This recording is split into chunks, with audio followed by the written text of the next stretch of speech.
Welcome back to Maximum News. I'm your host, as always, your friendly neighborhood Simpsons kin, Max Derrat, and I'm joined, as always, by my co-host, Sybsidian. Syb! Oh my god, we got a lot of awesome stuff that we got to talk about this show.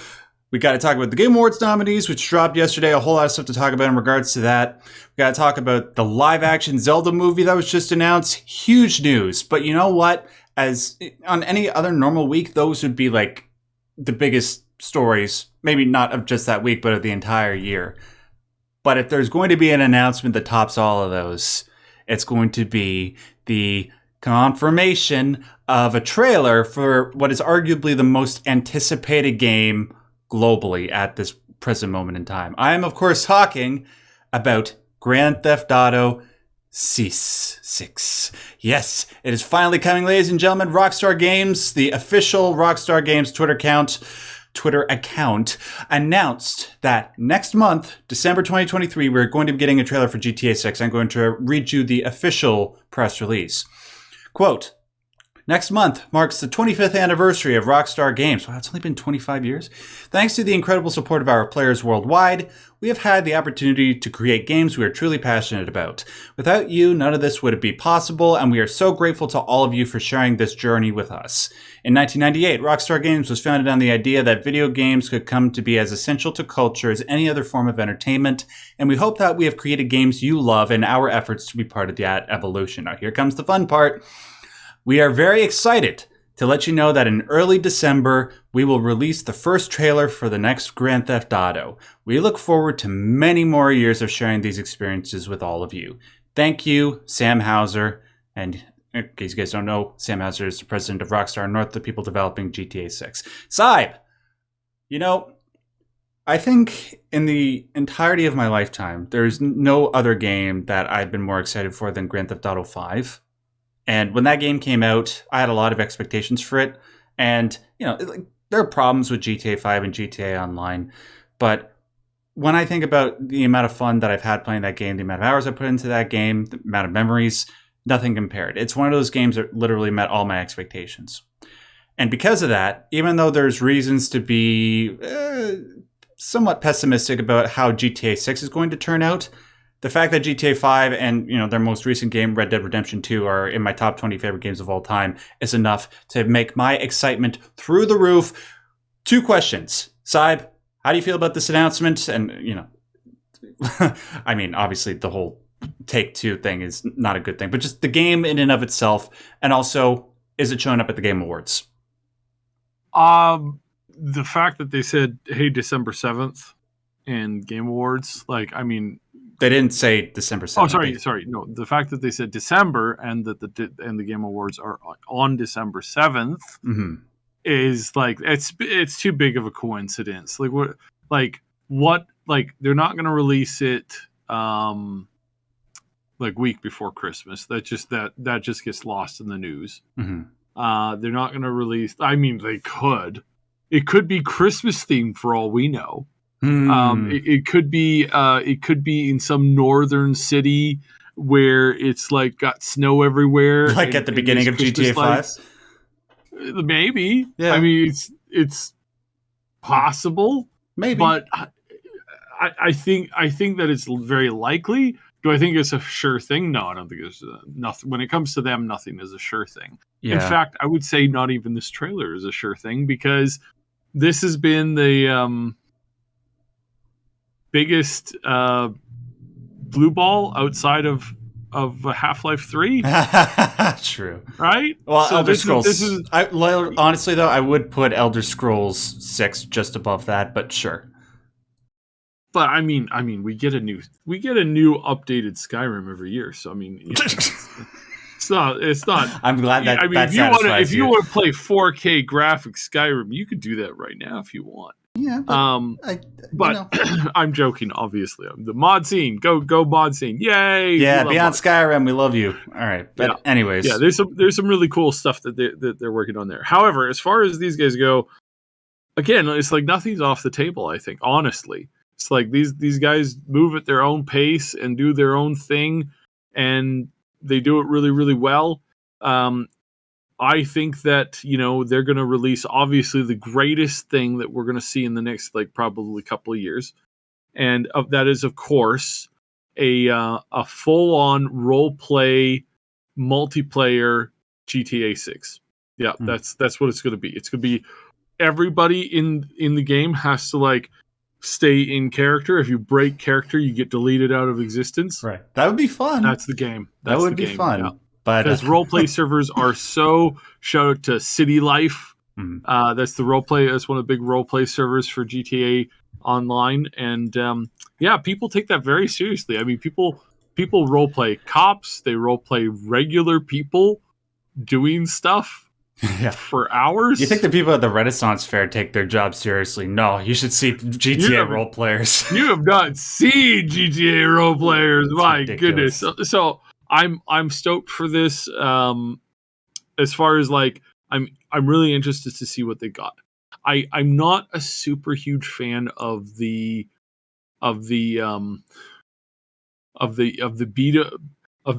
wanton abuse that you get in when you're playing GTA games, like just mow down some civilians in the car and then jump out and steal their money because like why not?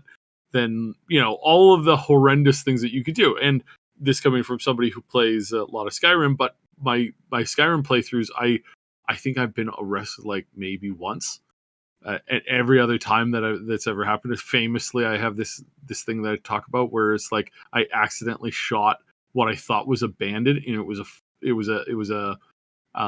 farmer with children, and I was like, oh, that sucks. So like I've never been able to really get into the full GTA experience because it's like it's just so much of the hey, break every law in the book, sure, right? And that, so I jokingly about the roleplay servers is like that would be interesting. I would love to see what their take on multiplayer is next, and if they're actually like if they've seen the success of that kind of thing, and if they're gonna like factor that in at all, which I don't think so, but it's like I don't know, maybe it would definitely be something that they could like really liven up or like take a big stride towards, not for like everybody to be in character all the time, but like to have that as like to have some kind of like option that improves that ability. That'd be really interesting. Other than that, I don't think there's much that they can really do to change the what they're going to bring. It's gonna be the same. It's gonna be the same thing, right? It's gonna be the same like good storyline, good driving mechanics, good shooting mechanics, social commentary, some social commentary, some back and forth with the crimes and the justice and all that kind of stuff. But I don't think that the gameplay wise, I don't know how much they could add in aside from like maybe driving. But can't you already drive boats? You already drive boats, right? Right. I would say that maybe one of the things that they're looking to do, because so much of their money has obviously come from the multiplayer. From the multiplayer, yeah. And with the endless stream of content that they've been pushing out there. Right. And I think that because of how successful that was for the last 10 years consistently, that they want to make sure that GTA 6 can generate as much money, if not more, over an even longer period of time. And what they'll need to do to sort of raise the bar, which is what I hope Rockstar is still intending to do with each of their games, is create a progressively renewing world. So, for example, you know how in GTA 5 there's that one building on the city landscape that is half built? It's called the Mile High Club or something like that, but it was never fully built. And I imagine with GTA 6, what we're going to have is a progressively expanding world space. So they'll have ways to continually add to the world around you. I would like that. I would hope that they'll be doing something like that, considering this game's budget is between $1 and $2 billion, which would make it the most expensive game ever created. Beyond that, though, I am with you. I don't know what else they can really add that GTA 5 hasn't already brought to the forefront. Maybe like something that's cool but kind of pointless, kind of like a variety of enterable buildings, maybe something like that. We do know that they're adding like in-vehicle customization because of the leaked footage that came out over a year ago. but still, the fact the Rockstar formula, it is starting to wear thin. Like there have been famous videos done on that very subject, but it's still at the point where GTA 6 comes out. I'm still going to pick it up because there's still enough juice there that I'll be able to enjoy it. And I do trust that, just based on their past track record, that they're still going to give us greatness. That said, I did allude to the fact before that there is reason to be suspicious. A lot of key players that were instrumental in the greatness of those past games aren't there anymore, namely Sam Houser's brother, Dan Houser. Sam and Dan Houser were the team behind most of the great Rockstar games, not just GTA and Red Dead Redemption, but Bully and I believe Manhunt as well, and one or two others that I can't remember off the top of my head. So Dan Houser isn't there anymore, and the former president of Rockstar North, Leslie Benzies, he's not there anymore. So it's just Sam, but theoretically, I think much of the same team behind those old games is still there. So we'll see whether or not those two missing figureheads not being there will play a large role in the game not being that good, but hopefully not. I think Rockstar has the money and the resources that they should have no excuse but to give us greatness. So I think you're 100% right, and I think that the only way that they can really evolve that game is probably like obviously like opening a story, offering more characters. I really hope that they have multiple main protagonists. Well, we know they are, but you play through like each one, and it's not like it's like you first you play Sam, then you play George, then you play Terry, then you play Donald. It's you only pick one side of the story, so you have to replay the game, multiple times to get the full story, the full perspective of what is happening to all of the characters.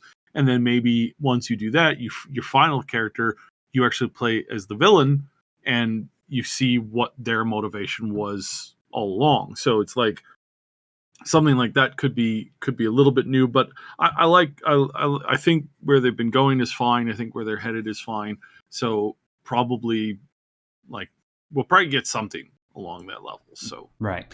Well, we'll know hopefully the first week of December, and then we'll have to, if past the last two Rockstar releases are any indication, we'll have to wait 2 more years before the game finally comes out, because GTA 5 was announced in 2011, didn't come out until 2013. RDR2 was announced in 2016, didn't come out until 2018. So it's looking like a late 2025 release for GTA 6. And that's fine. Just take all the time you need until it's perfection. All right. That was the biggest news of the year. Until the first week of December, and that'll be the biggest news of the year. Let's move on to this other piece of huge news. Lots of great video game adaptations are happening. We learned recently that I think Arcane Season 2 is coming out November of next year. Very excited for that. It's a long ways away. Yeah, I know. Why is it got to be a year? It's because of the animation, man. Why did they give us like a 6 month? Please, only if you've got a big project, only let us know 6 months in advance. Because where it's like, hey, guess what? In over a year, you're going to be able to do this. It's like, what? Yeah, that's not what. No, that's not. Why? Yeah, they should have. They should have been a little bit more strategic with the way that they handled Arcane. But anyways, at least it's coming, and we are getting other great video game adaptations, generally speaking. And one of the ones that came out this past year that generally people enjoyed, primarily fans, maybe not so much the average moviegoer or the average critic enjoyed it, but people who know Mario and love Mario, they enjoyed the Super Mario movie that came out earlier this year. And because that movie did so well, people knew that eventually another Nintendo IP was going to be given the movie treatment, because in this era that we live in, IP is king, and you got to do whatever you can to make the most out of it, to squeeze as much money out of it as you can. And Nintendo, because they're not smart in some regards, but at least on the business side of things, in some respects they are. And so they are looking to get into the movie business. Now, outside of Mario, if you were to ask anybody what other Nintendo IP would make the most sense to do a movie or TV show on, I think 90% of people would say Zelda, and if not Zelda, they'd say Metroid. But Zelda is the obvious choice. Well, it was confirmed this past week via Nintendo themselves that Shigeru Miyamoto, peace be upon him, and Avi Arad, a very, very famous Hollywood producer, are teaming up to bring us a live-action Legend of Zelda movie. It is currently being written by Derek Connolly, most famous for writing movies like Jurassic World, and a couple other ones. Here, let me actually shoot. I had his. I don't know if that's gonna be good. Yeah, I know. Like it's we'll too Hollywoodized. I think like that particular writer, he just writes big, fancy like Hollywood things that are very, very. They're very they're great to look at. They're great to like take the kids to, but they don't really set up like a universal lore. Like they don't go deep kind of thing. And I'm sure that's nitpicky to some people. And I'm not saying that it's going to be a bad movie. I'm not saying that, but it's the same thing with like the Dungeons and Dragon movie. It's like I want them to build the culture of the game, not just have, not make a movie that breaks sales numbers for a week. Well, how terribly in depth do you have to go with Legend of Zelda? Like the surface. Well, there's a lot of lore. There's an enormous amount of lore, depending on how you do it. And did you ever watch? I gotta ask this. Did you ever watch the cartoon? No, I never did. I watched the dubbing. Like somebody dubbed over Beavis and Butthead. Like one of those old Legend of Zelda cartoons. It is one of the funniest things I've ever seen. I got to share it with you. But no, I never watched the originals. Okay, yeah. But yeah, there is more lore there to be had. And I would really like them to really flesh it out, because the Zelda that you have that people play, especially in the current iterations of the game, is a lot different than the Zelda that we had in Zelda 1, 2, and 3. And I think 3 and canonically number 4 is probably not Ocarina. Is it Ocarina? What's an Ocarina 4th? Because it was Zelda 1, 2, then A Link to the Past, and then wasn't it Ocarina? I'll look this up. But anyways, continue your point.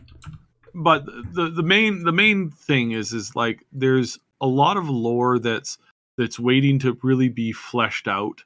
And I think, and for a long while, I've thought that they really do need to kind of like flesh out the world a little bit more. He's this famous, like he's one of several famous silent protagonists in games, and I like that in the concept of like a game, but it doesn't really make for good movies, right? I find like you want a protagonist that you can cheer for and like you don't like it's weird and again it's like in my book series, the original attempt at designing the main character was always to leave them vague enough to allow other people to connect with the characters. It's very standard writing practice in a lot of that kind of style of like Japanese-ish storytelling. It's a very common trope in current day, not like obviously not ancient storytelling, but in current day storytelling is very, very. That's why all the protagonists, they all look the same. They're all this like super bland thing. And it's like I don't want that for this, so I'm really curious to see how they take it, because I really don't think I really doubt 100% that they're gonna have a silent protagonist. Like that's not gonna happen. Like you can't have a I don't know. Maybe I agree. No? I agree with you. But there are a lot of people that will vociferously and violently disagree with you, because it's such a core element of The Legend of Zelda's identity for Link not to speak, that whether you decide to not do that or to do that, there's going to be a large contingent of people on either side that's going to say, that's stupid, right? Mm-hmm. So it's like a no-win situation. So what they do have to do is they have to just... Ultimately, they just have to make the best movie that they can. And while I agree with you that there is a crap ton of fantastic Legend of Zelda lore, and I do hope that this movie does well. They go into all that in future movies. Do they really need to do that for the first one, though? Because the basic structure of the Legend of Zelda games is fairly simple, and it's consistent. Like, the foundation of the story is consistent across all the games. Link is born into this new point in a timeline. He has to fight Ganondorf, and he and Zelda have to save the world by uniting the Triforce. That whole shtick, right? And then sort of build a story around that basic concept, and then maybe in future games you go beyond that. But then it adds into the question, like, do you want to do like adaptations of Ocarina of Time and Majora's Mask? I want to see Majora's Mask, by the way. That'd be dope. But I don't know how they would handle it, though. It's so strange. It's so interesting. Like, do you think they're going to create their own story, or do you think they're going to do straight up adaptations? I suspect strongly that they're gonna create their own story, and I think they should. I really think that they're going to. Yeah. Which I don't. Again, I'm not a fan of that. I think what they should do is they should pick one of the primary story archetypes and kind of stick with that. So you got the hero is defeated series runs, and that's Link to the Past, Link's Awakening, Oracle, Between Worlds, Triforce Heroes, Legend of Zelda, and Adventure of Link. And then you've got the victorious stuff in his both the child era and then the adult era, and then you have the kind of like the main thematic games that include like Ocarina of Time, and then the kind of the Breath of the Wild and Tears of the Kingdom are kind of offset from those again. So that's a grand total of like 5 different primary story paths to tell. And the worst thing they could do is try to like combine them all. That's just, that would just be really bad. I think one of the better things that they can do is kind of pick one of the primary stories and then follow that. So that'd be the Majora's Mask, Twilight Princess, or maybe Four Swords. Sure. And kind of like follow one of those stories very closely. The A Link to the Past and Legend of Zelda and Adventure of the Link, those could get really dark. So, like, canonically, it could be really, really dark. And I really doubt that they're going to go in that direction at all. And I don't think right away, I think they could we can write off the idea of them sticking with an adult era of Link. I don't think that's going to be a thing either, because like it could be, but I kind of doubt it. So, especially if it's not, did they say it was live action or just live action? Oh, it is live action. Yeah. Oh crap. So yeah, okay. I missed that. I totally missed that. Okay, that's going to be really weird then. Would they really do an adult Link? I think so. Well, it depends on the story they want to tell. They wouldn't if they did a Majora's Mask adaptation, which they're definitely not going to do first. The problem with live action is the age of the actors, obviously. Yeah. So if you do a child actor, it's like you have like 3 years to make a follow-up, or the child actor is going to look nothing like they look in that one. And I mean, like, legitimately nothing. Yeah. Like, unless you spend half your budget on deepfake technology. Right. I mean that, but again, it's like I'm assuming that when they say live action, that they're not going to be doing like high amounts of that, like character alteration stuff. I mean, could be that they do, but I think the best thing I would suggest, and I think most people can get on board with this, is if you're going to do a story, do A Link to the Past. Okay. Yeah. Yeah, I think a lot of people would be fine with that. Generally speaking, if they did announce that they're going to be following closely one of the frameworks of pre-existing Zelda game, like A Link to the Past, like Ocarina of Time, like Breath of the Wild, I would be fine with that. I do still think that the best thing to do would just take the basic hero's journey structure of every Zelda game and then tell your own tale. Because that way you have a greater amount of narrative freedom. And I'm still I'm on the side that I think Link should speak, but I don't know. It's too early to say. We'll know in a couple of years once production has started rolling, once they have a script, and we can critique it then. Let's just hope for the best until then. Anyways, guys, what do you think of the Legend of Zelda movie news? Which way do you think that they should handle it? Should they do a straight-up adaptation? Should they do their own thing? And most importantly, should Link speak? Let us know your thoughts in the comment section below. All right. Got a lot more stuff that we got to get through. This is probably going to take up the majority of our time today. Let's talk about the Game Awards nominees. They dropped yesterday. We're recording this on Tuesday, November the 14th. They dropped yesterday on Monday. And we got a lot of stuff to talk about in regards to each of them. We're not going to go through all the categories. We're just going to go through the primary ones and discuss, do the nominees all sound right? Are there any snubs? That whole thing. So I figure we'll just start with Game of the Year and then work our way down. So mostly expected, at least from my perspective. So the games that were nominated, we got 6 of them.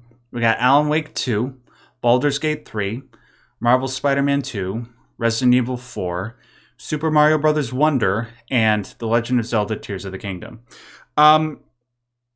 Solid list. Some people have been saying that some of the ones that have been missing include Starfield, Final Fantasy 16, and Hogwarts Legacy. Even though I really, really love Final Fantasy 16, I can totally understand not putting it among these 6. And while you and I really enjoyed Starfield, enough people didn't love it that I can understand not putting it there. Some people, I think the one that people had the hardest accepting not being in this list of games is Hogwarts Legacy. I didn't play enough of it, but I'll get your thoughts on that in a second. Now, for the main categories, let's sort of address who we think will win and should win. And so we'll do that, both of us, and then also I want to get your thoughts on the nominees for each one as well. For me, I think who will win and who should win is probably Baldur's Gate 3. Even though I haven't played a ton of it, I put like 10 hours into it so far. I can see that it is the most technically sophisticated game out of all of these and is most deserving of the award. It's got the best writing by far. Yeah. The plots, the stories, the characters, it's all very good. I would say that Alan Wake for story is probably at a number 2. I would say probably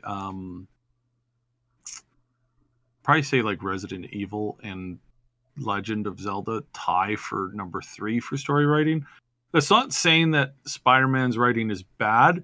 It's Spider-Man writing, which is good in most in most scenarios. It's the top of its game, but it's also very, very standard, right? It's a superhero story, and those are very, very it's a superhero story where you're playing the hero, and that's not morally gray in most cases. It's going to be it's pretty on rails as far as the depth and breadth of it goes. So you know what? I'm not saying it's bad, but I think that in regards to the first Spider-Man game, the first one that Insomniac Games released, I would disagree with you.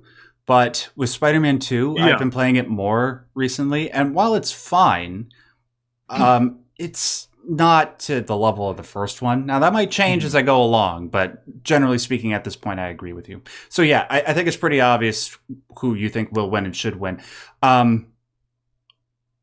Do you think that there's a chance? Because I think there's a significant chance that Tears of the Kingdom could take the award. No. You don't think so? Okay. I don't think so. And this has happened a couple of years in a row. And I will say that by them excluding Hogwarts Legacy, they basically clinched it more or less, most likely for Baldur's Gate. Could be, small margin, could be that Spider-Man might get it, just because it's a huge audience, and there is a little bit of blowback by some developers against Larian.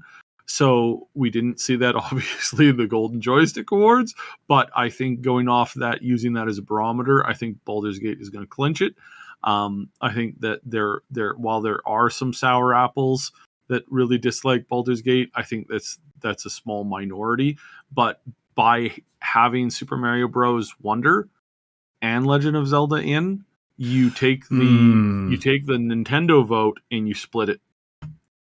And whenever that happens, you never have a winner. So when there's two big Sony games, releasing, side by side, you split that vote often in a lot of cases as well. It doesn't always work this way, but in this particular case, I think I just don't see it getting it. I think that it's very good. I was very surprised by how well they grew the IP. Like I was saying for a while, it's like I really think they really needed to add in Zelda as an actual playable main protagonist, and then have them be able to like swap between the two. I still think that is a way that they can move the game forward, but instead what they did is and having a character creator too, that was something else I was really positive for.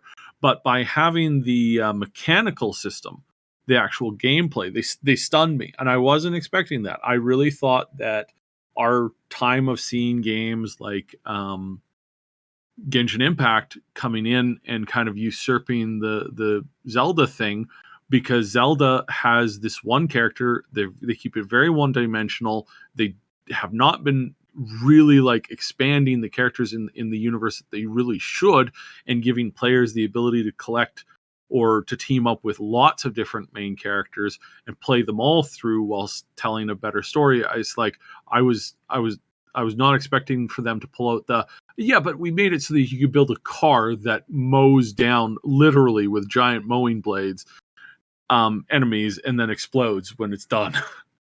So I was not expecting that, and kudos to them, because they really, really nailed that. But I don't think in the form of and they absolutely did master that. They nailed it, but I don't think that's enough to make it the game of the year. Sure. Because you could do almost the exact same thing in Baldur's Gate. So it's right. Have you seen the video compilations of them blowing up things with explosions? Yes, I have seen those. Those are great. The dwarves, or not the dwarves, the halflings. These four basically naked halflings that use explosions and throwing themselves, and oh gosh, that guy's just great. He's made some great content with that.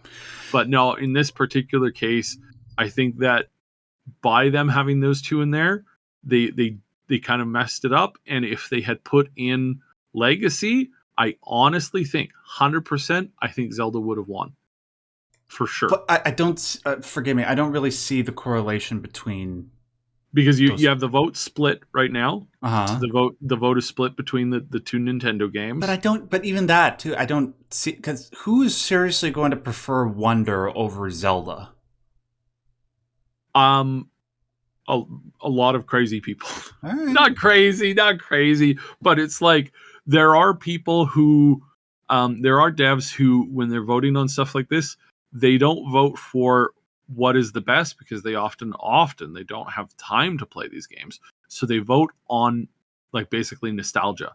And okay. I cannot tell you how much that plays into voting. And there's going to be a lot of nostalgia people who are going to say Resident Evil, because they were, they played Resident Evil when they were kids. Sure. It was the greatest thing that they had ever had, and they're never going to vote for anything else. The exact same thing with Mario. There's a lot of Mario fans, diehard Mario fans, who when it is an option, they will always vote for it. Always, hands down, period.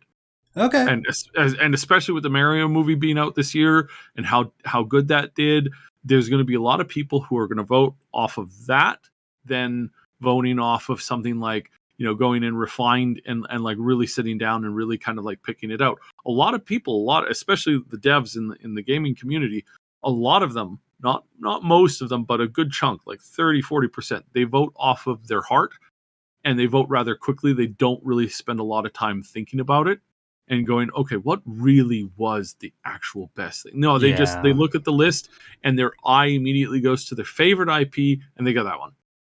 and that's how a lot of voting works. Yeah, I know that what you're saying is actually a lot more true than I want to admit. I just I like to be naive when it comes to sitting this sort of down. You and I like sitting down and going through it. I could say that we're autistic about this sort of stuff. Yeah, Alan Wake 2 has tremendous story depth and potential and good writing, and compare that to the other things, and it definitely is in a category with Baldur's Gate, and because there is a light story that runs through the course of Resident Evil, but it's not Game of Thrones level deep, right? Like with huge character casts and stuff like that. But you do have that a little bit more in Baldur's Gate. You've got you got like 8 to 10 main protagonist characters that all have very interesting, very cool stories that go deep. And then you have this really depth, same thing in Alan Wake, where you have these multiple protagonists with very deep storylines, very fleshed out stuff. I've been watching some content on it because of course I can't play it right now, but I'm really liking the story. There's been some naysayers out there and whatnot, but I think overall I think Alan Wake is if you want deep RPGs, it's like we need to encourage more of that kind of stuff. And again, Baldur's Gate, it's like those guys are neck and neck, and if Baldur's Gate is gonna lose any votes, it'll probably be going to Alan Wake 2. Sure. Not to. I very much doubt there's a big crossover between Baldur's Gate 3 and both Super Mario and Spider-Man. I don't think Baldur's Gate really shares very many gamers and very many diehard fan devs that play either one of those, like both of those things at the same time. There, of course, are always some. I agree. But for the big bulk of of the standard player, it's like Baldur's Gate 3 is a different beast entirely than to the more kid-friendly Zoomerish games, which is going to be Spider-Man and Super Mario. I think there is a good crossover between Tears of the Kingdom and Baldur's Gate because it's fantasy, closer, sword and shield, and that really does translate a lot more. And it's like if I had the choice of picking only two games to play for the next 3 months, those two, absolutely, I would be picking Baldur's Gate and Zelda, 100%. As much as I want Alan Wake 2, I just it's and as amazing as it is, I think those two are the ones. Sure. So, well, if you only have two, I mean, those Baldur's Gate 3 and Tears of the Kingdom have the most content and are the highest quality. Yeah, but anyways, you and I are of the belief that who will win and should win is Baldur's Gate 3, although, and I think if I were to put money on it, it would be Baldur's Gate, but I won't be surprised if Zelda wins. But anyways, let's try to go a little bit faster through some of the other categories. You spent a lot of time on that. Next one, best game direction. This is a little bit of a strange category because video games aren't as much a director's medium as the medium of film is. When you talk about game direction, it is literally the entire studio more so than being a director for a movie. Mm-hmm. So it's hard to really understand how they how they qualify what game direction is here. Yeah. So I don't know. Maybe so. The nominees are the same as they are for best game of the year, with the exception of Resident Evil 4. That's not here. Again, I think it just comes down to Baldur's Gate 3 or Alan Wake 2. Alan Wake 2, if it wins, it'd be just for its sheer originality. Whereas with Baldur's Gate 3, it's just a technical tour de force that'll be replicated for years to come. Again, I think who will win and who should win, it'll probably be Baldur's Gate 3 because of just not only what came out in the game, but just the way they handled things behind the scenes. But if Alan Wake 2 wins, I'm not going to be. I'm not. I mean, Alan Wake 2 is my personal game of the year, so I won't mind. And I'm sure it's pretty much the same for you, right, Seb? Yeah. It's Baldur's Gate 3 is my number one pick. My number two pick here is probably Alan Wake 2, but I really do think it's such a close tie with Tears of the Kingdom because, again, Tears of the Kingdom, phenomenal job. But if they had just added a couple, like Zelda, if they had just added Zelda so you could play through her storyline from her perspective, it's like, oh man, that would have been masterful. I would have been. I'm still all over that, because I think I've always seen Zelda as a as a kind of like this main character that never gets to be played. And I hate that, because I was always way more interested in her story and like what she's doing, even in the castle and her day to day, and like trying to deal with, especially in 3, it's like I really, really connected with that story on her perspective, because it's like, what is she doing behind the scenes, like all day long?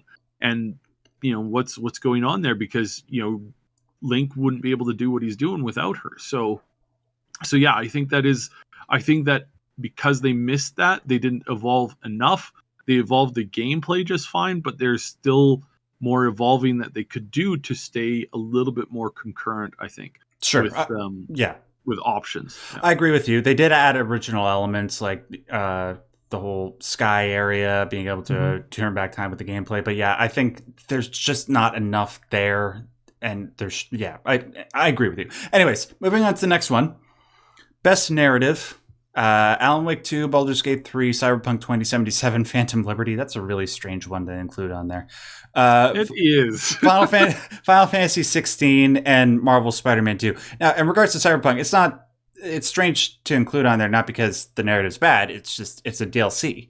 So yeah. Why? But anyways, again, it's the same with the previous 2 categories. It's going to come down to Alan Wake 2 or Baldur's Gate 3. And I have to say that Cyberpunk is completely deserving of a major award, which I think is one of the later categories that I'll point out, hopefully here. But they've done such a great job of fixing that game, and it really hurts me, because if they had just said no from the get-go and said, no, we're just going to finish this, we're not going to release it, the years ago when it did, and it was just a phenomenally terrible decision. Yeah, that sucks, and I'm so upset about that. But I don't think it deserves to be in this category, because, well, I don't know. Yeah, no, for this one, again, I'm going to have to go with Baldur's Gate, even though I think in this particular category, Alan Wake 2 is much, much closer. And I'm talking only like a percent or 2 difference. Sure. Yeah, it's by a smidge. And it really boils down to the depth of characters that you have in the Baldur's Gate universe versus a little bit less. And in any other year, so take out Baldur's Gate, replace it with like, I don't know, replace it with God of War, right? Sure. From like, say there was a fictional God of War coming out, and its writing style was equal to the past like 2 games, like on a combined level. So pretty darn good. I would say Alan Wake takes it for the narrative thing in this particular category. Yeah. So it's literally by a smidge, by a hair, that they've beaten it out, because it's so hard to beat out a game where you have so many characters and you have so many different paths to a game where you're following a single narrative storyline without too many major branching pathways. That is Alan Wake 2. But Alan Wake 2 is still a very impressive narrative feat for game development, and I really applaud them, because I think they did an amazing job. And if they had been in any other year outside of Baldur's Gate, they most certainly deserve a good win. And that's the kind of sucky thing. We've talked about this for past few years now, how sometimes you just come out in a bad year. Right, exactly. You have to be the best of that year, and it's one of the hardest things that you can do when it comes to awards.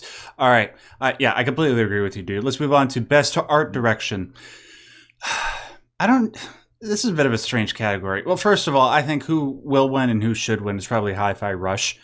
I agree. I think that the art direction and the flowing of it is really, really well done. I think that's really good. I believe that Lies of P is right up there, along with Alan Wake 2. And I don't think the art direction, because again, it's like Mario really hasn't changed from like, release to release Yes. to release to release to release to release to release to release. It's still the same thing. Great, love it. I think it's a pinnacle of it's a pillar of children entering gaming, 100%. But I don't think that the art direction has changed or evolved that much in the past 5 to 10 years than something like Lies of P or Alan Wake 2. And I think I'm going to give this one to Alan Wake 2. Really? Over a Hi-Fi Rush?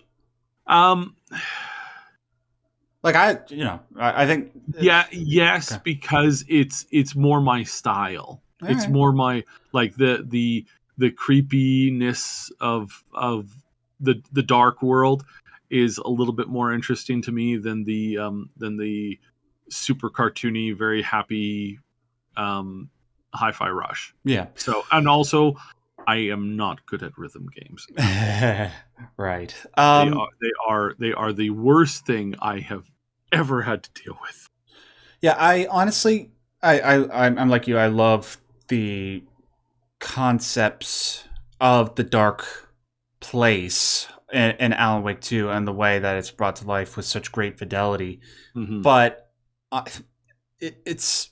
there's a degree to the art direction of Alan Wake 2 that I believe we've seen in other games before. Same with Lies of P, which is like Bloodborne and everything but name. Mm-hmm. And with Super Mario Brothers and Tears of the Kingdom, we've all seen it before, and it's all good. But mm-hmm. I give the slight preference to Hi-Fi Rush just because it's a style that we've seen before, like cell shading and all that. But the kineticness and the colorfulness and the way it blends with the gameplay, I think it's sort of the greatest harmony of all that too. But if it does go to Alan Wake 2, I'm not going to complain. It's just one more award for my game of the year. All right, moving on. Best score in music. This category is the one that pisses me off the most. So, here are the nominees. Alan Wake 2, Baldur's Gate 3, Final Fantasy 16, Hi-Fi Rush, and The Legend of Zelda Tears of the Kingdom. I honestly think that even though Alan Wake 2 is my game of the year, I don't think it should be on here for score. I don't. Yeah, I think I agree. It really shouldn't be here. This is not the category for this one. Mm-hmm. The music is standard for horror / adventure mystery games. It is not, and those whilst you do have some really amazing tracks that can come out from time to time. Really thinking of the of that Christopher Nolan movie when the dreams. Inception. Inception. Yeah. Inception. It really did like have some absolutely legendary songs that I still listen to today from that track. I don't see myself listening to any of the Alan Wake songs in a few years from now. Same. So I think that this is not the category. This category 100% should have been filled up with Hogwarts Legacy. Yes, that or Octopath Traveler 2. Yes, Octopath Traveler 2 is another great example. And I'm annoyed that both of those games are not here. Yeah. Because I think both of those games needed to be here.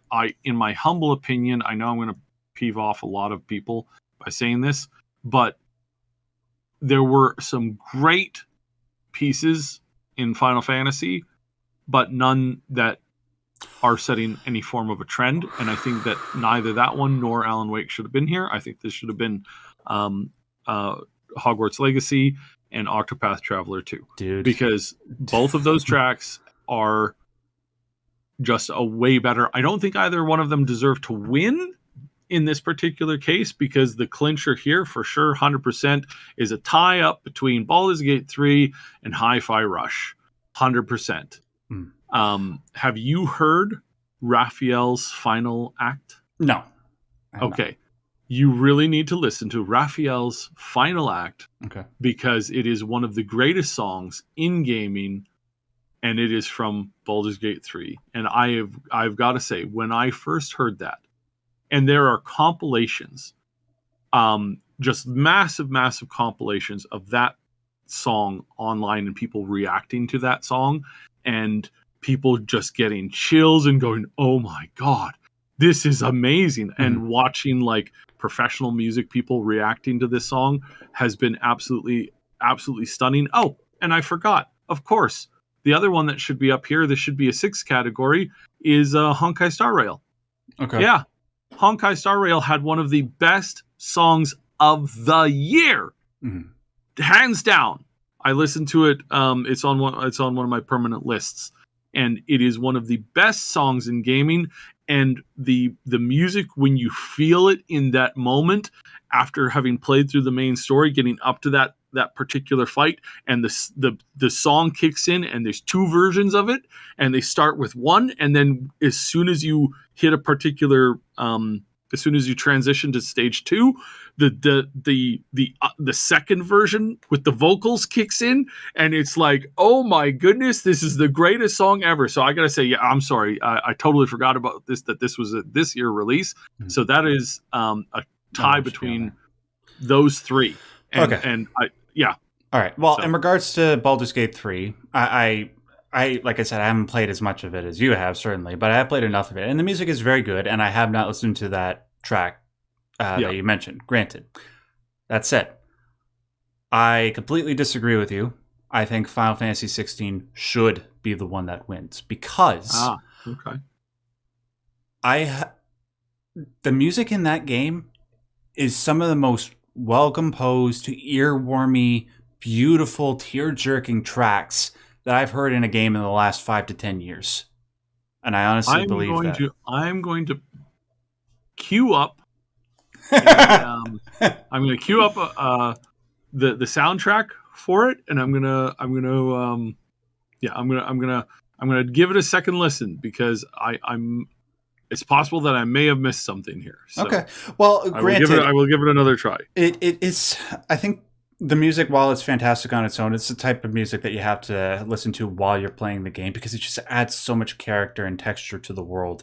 Now, granted, if Hi-Fi Rush wins or Baldur's Gate 3 wins, I'll be upset, but not that upset. Yeah, Alan Wake 2, Tears of the Kingdom, if they win, no. It's Final Fantasy 16. But anyways, but I'm gonna check this out. But you definitely need to check out the Raphael's Final Act as one of the key songs. There is, of course, 1 or 2 other beautifully written, composed, and beautiful songs in the game. But Raphael's Final Act is just, I mean, that is. Okay, I promise. Ooh. I promise I'll check it out. Okay, just one more, and then if there's any other ones that you want to cite, we'll do those. Best performance. Hold on, I'm still bringing it up. Okay, we got Ben Starr from Final Fantasy 16. He played Clive. Cameron Monaghan from Star Wars Jedi Survivor. I can't remember the name. Is it Cal? Is that the name of the character he plays? Well, anyways, Idris Elba from Cyberpunk 2077, Phantom Liberty, Melanie LeBird from Alan Wake 2, Neil Newbon from Baldur's Gate 3, and Yuri Lowenthal from Marvel Spider-Man 2. Solid category. I do wish that it recognized Ilka Vili and Matthew Peretta for playing Alan Wake. But maybe they weren't able to be included due to a technicality, like you can't have 2 people playing the same character, which is stupid, but whatever. Of all these, I think the award should certainly go to Ben Starr for playing Clive in Final Fantasy 16. Again, I must say, you haven't seen that scene from Baldur's Gate 3 yet, have you? Which I know you haven't, but there is a reason why Neil did win the Gold Joystick Award one, and there are several scenes, and that's the thing. It's not just one performance. It's like there's like 10 performances in the game that are the best performances I have seen from a voice actor in a game for a very, very long time, And there are 3 in particular, 3 particular runs of dialogue in Baldur's Gate 3 that are the 1, 2, and 3 position for voice acting in video games currently. Okay. And again, if you haven't played it, if you haven't seen it, then and if you haven't seen those options, and again, it's super easy to miss it. I mean, if you don't even pick the character, you don't even see those lines. But there are some really great picks, and I've got to say that seeing him at the award show for the Golden Joystick, like he clinches it because it is some of the best work. I think Idris Elba was like a solid number 2 because he's Idris Elba and his voice is like the morning of, I don't know how to explain this. It's like your starting day of vacation right. for the summer whilst you're in school. Yeah. And you're going away to adventure and camp and a bunch of other things. It's like, it's always just so darn good and satisfying. And he is really fantastic. Which is a little unfair when they put these people in these positions, because it's like, oh man, how could you not vote for Idris Elba? Mm-hmm. I mean, he's so Elba. Good. He's the human equivalent of pizza. You just add him to any situation, everything gets better. It just makes everything better. Exactly, 100%. Okay, well, so, in regards to the Neil Newbon, send me stuff like I don't know. I will send you. I will send you the clip, the funniest clip, which is like the least spoilery. Okay. I'll send you that one because it's the one that I think is actually played when he took the award for the other one. I'm not sure if they actually played that particular scene, but I will send you that scene because it's the least spoilery and it is the funniest. It is the funniest line ever. I wish I could quote him and do that line with as much precision and beauty as he does. Sure. Because, it's so good. All right. So those are all the categories that I really wanted to highlight. Was there anything else you wanted to mention before we moved on? Let me just check here. We've got, we got Best RPG, Best Action Adventure. View all categories. Here we go. Best Adaptation. That's obviously going to The Last of Us. Best. So Best Ongoing. I was unhappy with this choice here because there wasn't a lot of great choices in here. But I will say, I think that overall, I think this one should go to Cyberpunk because they did an amazing job at bringing that game back from the brink. I agree. And I think that that's where that belongs. And then you said Best Community. Best Community, hands down, goes to the Baldur's Gate community because it's been incredibly positive. There has been very few... well, not Best Community Support, not Best Community. Oh! That's right. But that's still, right. Baldur's Gate 3, I would agree for that. Yes, I would agree for that too. I forgot that they don't actually have a Best Community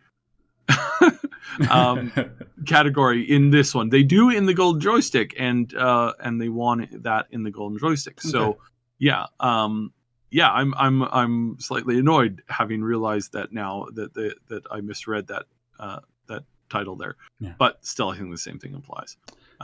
Best RPG is obviously going to Baldur's Gate.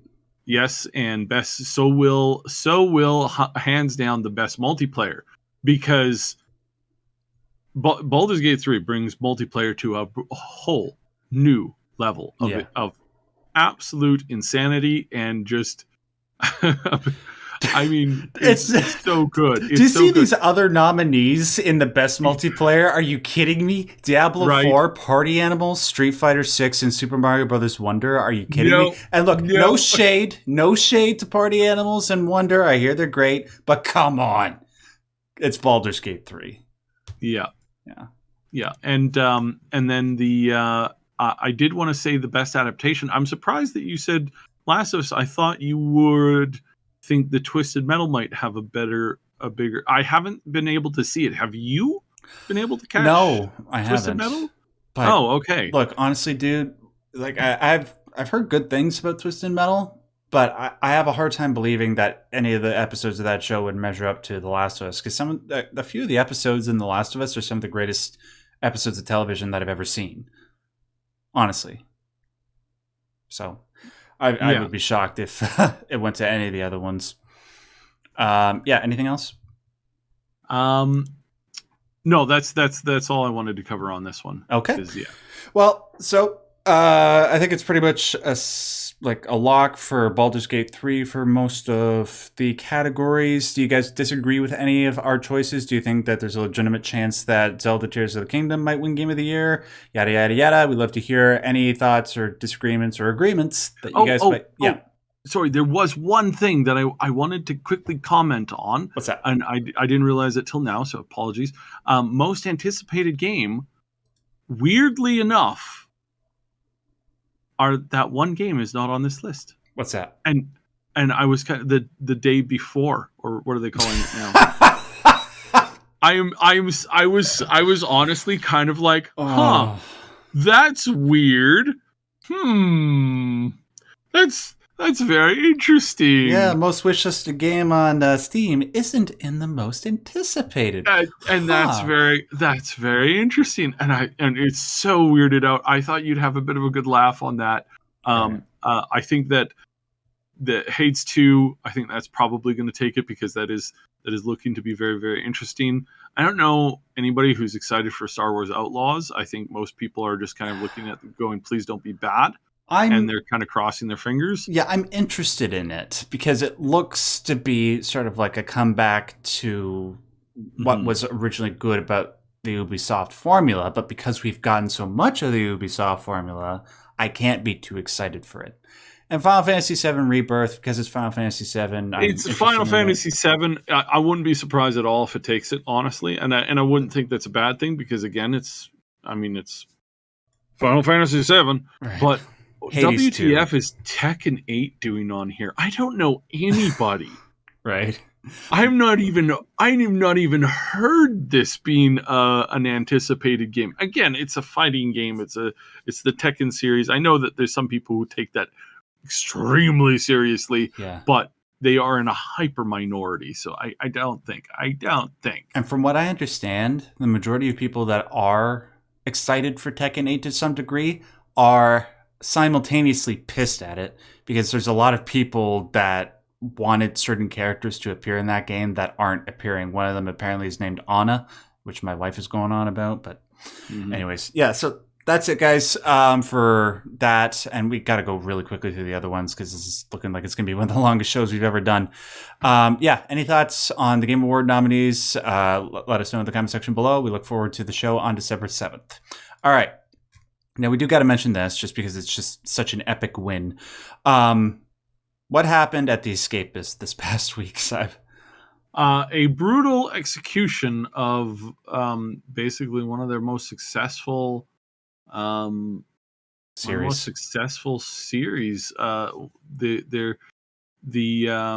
have it here somewhere. Okay, so Zero Punctuation, performed by Ben Yahtzee Crawshaw, has been a constant source of video game reviews for over a decade, right? I do believe you're right. I think over a decade, because he was doing it outside of this before he got brought in full time.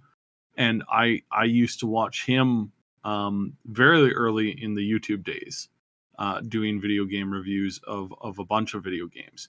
And he does this. It's a mix of slapstick comedy meets what is that term? Slapstick comedy, insult comic, right? So it's like a mix between insult comic and it's a comedy. It's comedy, and it's very funny.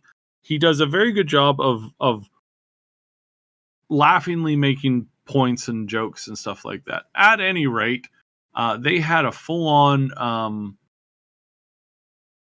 don't know what you want to call it, brain tumor. Yeah. The Escapist decided to fire him and then proceeded to lose basically everybody in the company. Yeah. He's been making these videos for 16 years. Jeez. Okay. One of the longest running series, and I'm This is it's a sad moment because, again, this is not his fault. Like this is not Ben Yahtzee Croshaw has been making these videos forever. He is very good at what he does. I do not largely disagree with his takes because his takes are not something that are meant to be disagreed with vehemently because they're comedic. They're what a lot of game reviews should be. It's like, hey, did I have fun?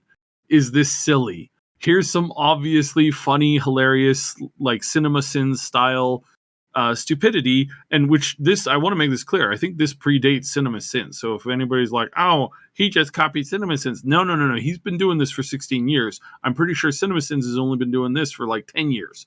So yeah, I think that this is the problem, and we're putting up a video tomorrow, my World of Warcraft / Blizzard news update video, where I started out by saying there are very few evil devs. And I really do believe that there are very few evil devs out there.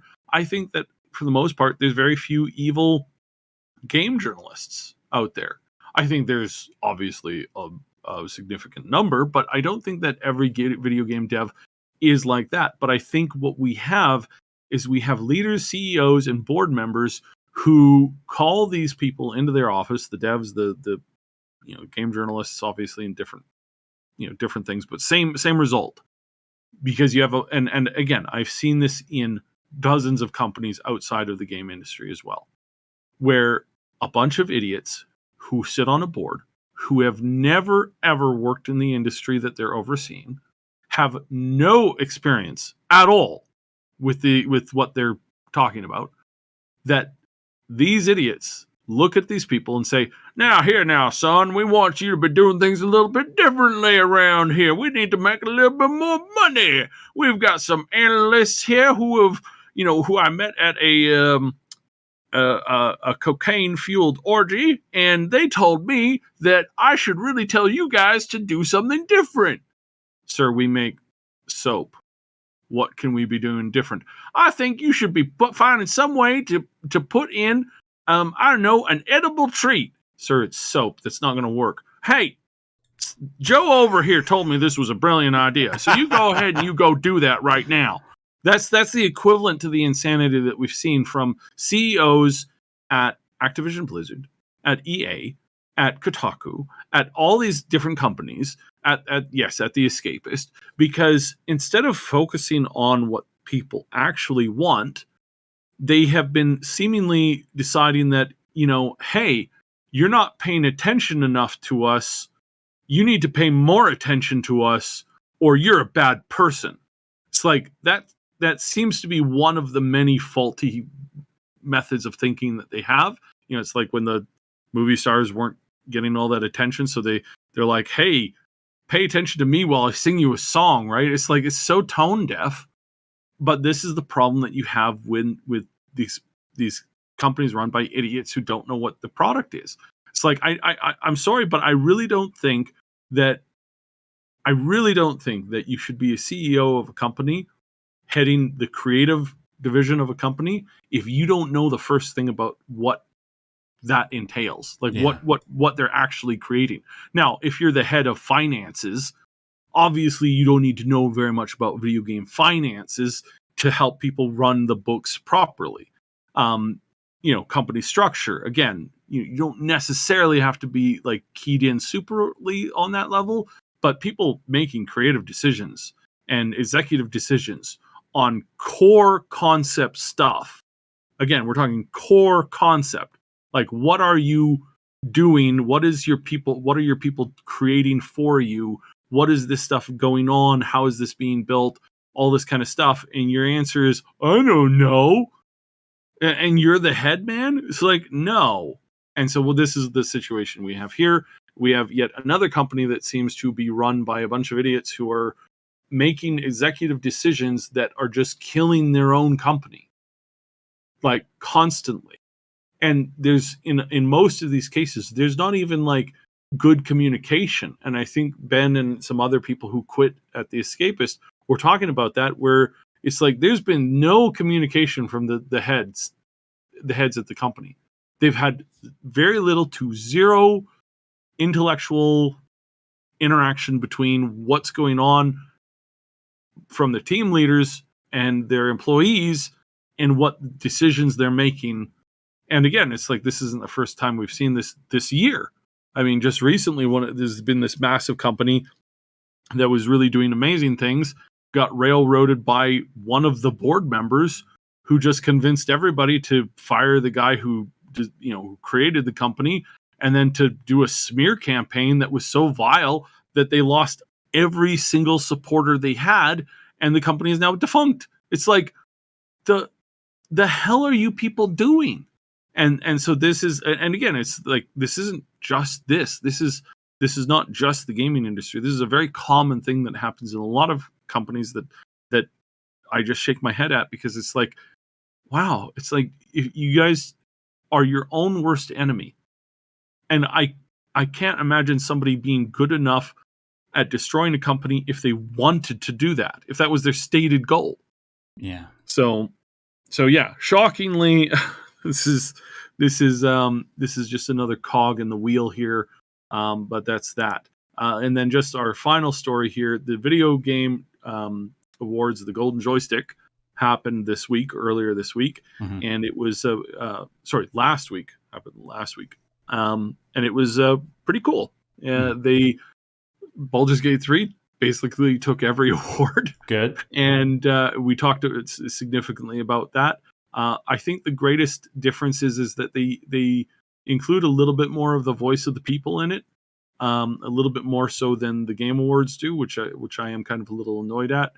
We've talked to death about that in the past, but just generally, it's like Golden Joysticks. They ran a great show. It's smaller, obviously, but it is longer running. The Golden Joystick has been one of the. I think it's been around for like. It's been around since 1983. Yes, Wow. That was. I couldn't remember. It was 94 or 95, but it was 93. So yes, 93. That's been around for a very long time. Obviously, by the name, because people don't know what a joystick is these days, let alone, like I watched a sad video of a guy who set up a booth recently at a convention. I saw this video. I know what you're talking about. Yeah, go ahead. Yeah. So they set up. They're showcasing a game at a convention, and they had two access panels so that kids could come up and play the game. The game was targeted at a younger audience, and nobody lined up for the keyboard. Yeah. They all looked at the keyboard and said, I don't know what that is. The keyboard and a mouse. They looked at it and said, I don't know what that is. What is that? That's something so weird. I've never seen that before. What is that?